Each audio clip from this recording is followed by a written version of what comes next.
Welcome to the Freaky Stories podcast. Are you ready for your daily dose of the strange and the unbelievable? Absolutely. We're serving up a double shot of bizarre today.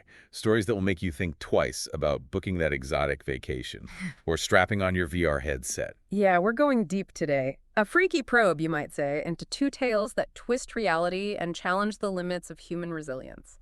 And maybe dinosaur resilience, too. Ooh, dinosaurs, you say. I'm intrigued.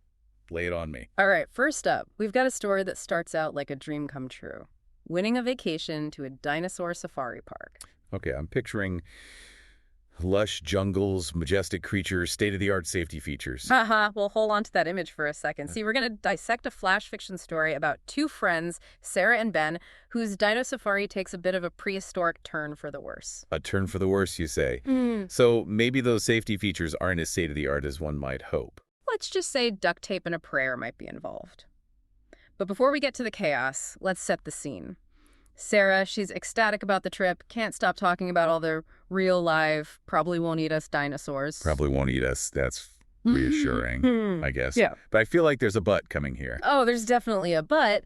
That's where Ben comes in, our voice of reason, who immediately points out, isn't tempting fate like your superpower? Ah, good old Ben. Always the pragmatist. I'm sensing some foreshadowing here. And you'd be right. But fast forward to their arrival at the park. They're piled into this Jeep that the guide enthusiastically describes as state-of-the-art. In reality, it looks more like it's held together by, well, as I said, duct tape and prayers. Oh boy, yeah, that's not a great sign. I'm starting to think probably won't eat us is a bit optimistic at this point. And to complete the picture, we have Ben clutching his trusty dinosaur guidebook like it's the holy grail of survival, and Sarah armed with her selfie stick, ready to document the adventure. Priorities. Ah, the classic dichotomy. Knowledge versus the perfect Instagram shot. Exactly. They finally make it to the T-Rex paddock, and it's a bit of a letdown. Just this big, grumpy lizard lounging behind an electric fence that, let's be honest, looks like it could be taken down by a stiff breeze. It doesn't sound too reassuring. And I bet Sarah has something to say about this. Oh, of course she does. In her infinite wisdom, she declares, bet I could outrun that. Famous last words, perhaps. You know it! And as if on cue, the lights flicker, and their cheerful guide suddenly looks like he's seen a ghost. Uh-oh, he mutters. Backup generators should kick in. Probably. That probably speaks volumes, doesn't it? Oh, absolutely. And just as he says it, the electric fence goes kaput, and suddenly that grumpy T-Rex is looking a lot less grumpy and a lot more interested in the buffet of terrified tourists just a few feet away. Oh, dear. I'm starting to see where this is going. Chaos erupts. Tourists are screaming, the guide is spouting useless T-Rex trivia, and Ben's frantically flipping through his guidebook, desperately searching for some nugget of wisdom that will save them from becoming dino snacks. I can just picture it. But what about Sarah?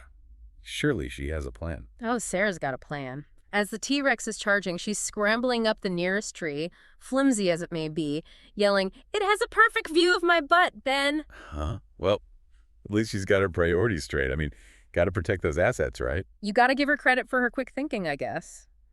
And meanwhile, Ben, bless his heart, is holding up his guidebook to the charging T-Rex, pointing at the picture of the Stegosaurus, shouting, "Behold, your greatest rival." Wait, is he trying to reason with the T-Rex? Using a picture book? Desperate times call for desperate measures, right? And somehow, amazingly, it works, at least for a few precious seconds. The T-Rex seems confused, giving Sarah enough time to haul herself further up the tree. I guess even dinosaurs can be momentarily distracted by a good visual aid. But their troubles are far from over.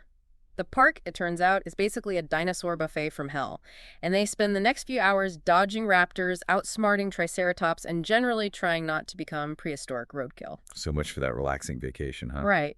And their survival tactics are a study in contrasts. Sarah, perched high in her tree, decides to crowdsource escape plans on Twitter. "Dude, raptors are smart. I'm crowdsourcing escape plans on Twitter," she tweets, because why not? Only Sarah. Turning a near-death experience into a social media moment. Meanwhile, Ben is down on the ground, making do with what he has. He uses the emergency flare gun to scare off some smaller dinos, but his real stroke of genius is using the box of stale, dino-shaped crackers they had in their backpack. Stale crackers. Really, I'm not seeing how this is a game changer. Trust me, it is. He figures out that the raptors are attracted to shiny things, so he uses the cracker wrappers to distract them. And for the triceratops, He lays down a trail of cracker crumbs leading away from their hiding spot. Wow, ingenious. Who knew stale crackers could be the ultimate dinosaur deterrent? And eventually, after what I can only imagine was the longest day of their lives, they're rescued. The story goes viral, of course, with the headline, "Girl Live tweets dinosaur escape. Friend uses stale snacks as weapons." I can see that headline now. It's perfect.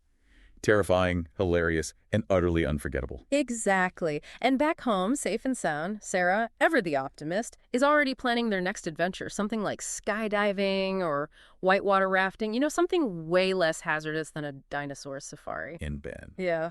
I'm guessing he's craving a bit more tranquility. Got it. Ben's idea of a good time now is a nice, relaxing zoo trip. Heard they have pandas. I can't blame him.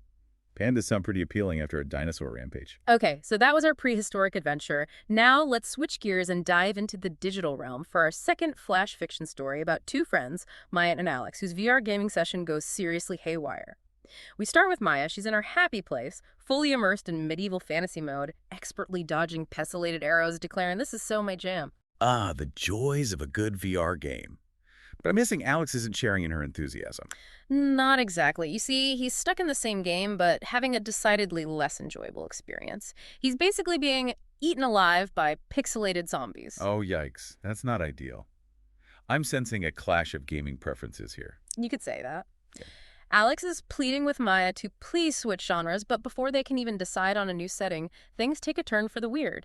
The screen flickers, the virtual world around them blurs, and this ominous voice booms. Error. Unknown genre. Adapt or perish. Whoa! That escalated quickly. Talk about upping the stakes. Right. What started as a fun gaming session just turned into a fight for digital survival, and the changes are immediate and bizarre. Suddenly, Maya finds herself transformed into a blocky, mustachioed plumber, navigating a psychedelic landscape of floating platforms and oversized mushrooms. Like someone mashed up Super Mario Bros. With a Salvador Dali painting. Her reaction, it's like an 8-bit fever dream, and that pretty much sums it up. Meanwhile, poor Alex, who just wanted to escape the zombies, is now piloting a pixelated spaceship through an asteroid field, battling space pirates with parrots. Space pirates with parrots. Yeah, the game is definitely glitching out in some truly creative ways, but it doesn't stop there. The genre shifts keep coming faster and faster, each one more absurd than the last. One minute, Maya's a whip-wielding archaeologist in a pixelated tomb. The next, she's a cartoon detective dodging a literal rain of anvils. A rain of anvils. That's both hilarious and terrifying. The game developers clearly have a sense of humor. It's like they threw every possible game genre into a blender and hit puree. And amidst all this digital chaos, Alex can only utter a bewildered, "This is nuts." And who could blame him? I'd probably be questioning reality at this point. But it's Maya who has the breakthrough moment. She realizes that this isn't just a random series of glitches. There's a pattern here, a purpose. Maybe there is no ending, she muses. Maybe it's testing our ability to learn new rules. Ah, so it's not about winning the game anymore. It's about mastering the ever-changing rules of the game itself. Exactly. And that's when things start to shift for them. They stop trying to fight the chaos and instead embrace it. They become masters of adaptation, learning the ins and outs of each new genre as it's thrown at them. Alex, the sci-fi fan, is in his element battling with laser swords and a neon-lit space opera, while Maya, with her love of history, is strategizing her way through pixelated tactical battles. It's amazing how they go from feeling completely overwhelmed to actually thriving in this bizarre, glitched-out world.